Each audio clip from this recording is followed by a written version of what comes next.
So ayun mga ka-idol, ang pagbalik ni Romeo ng laban niya idol sa ibang bansa mga idol. So tingnan natin ito mga ka-idol dahil itong pagbabalik ni Romeo Dono mga ka-idol dahil sa unang pagkatalo niya mga ka-idol. So, sana mananalo siya ito mga ka-idol para mag-champion world ulit siya mga ka-idol. So itong kalaban niya mga ka-idol, undefeated ito.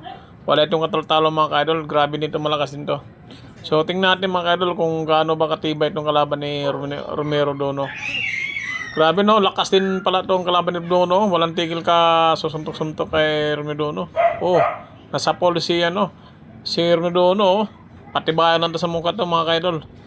Grabe din pala to, malaki din pala tong ano, kaliwa kanan ba naman suntok oh. Wala din tigil pala itong suntok tong kalaban ni Romero. Grabe oh, budiga. Upper naman to kay ano, kay Romeo Dono. Ako, walang tigil sa kasuntok.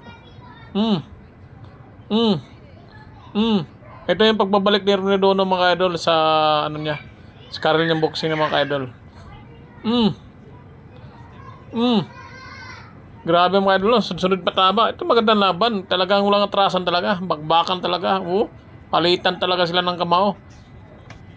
Talagang patibayan talaga itong mukha itong mga idol. Panga. Sobrang sulit ito. Pagbabalik ni Romeo Dono.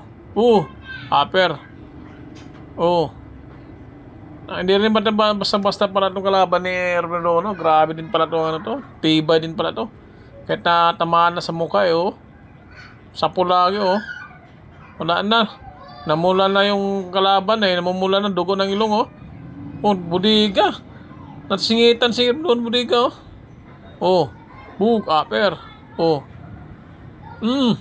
Sulit nun mahilig na sa budiga.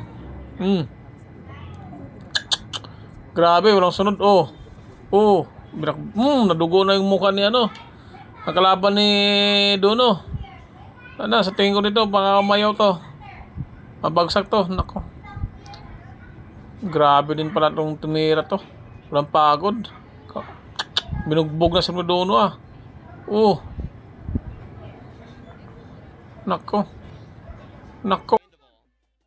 Nako. Sabi ko na nga ba mga Pinoy talaga, may nasa budiga.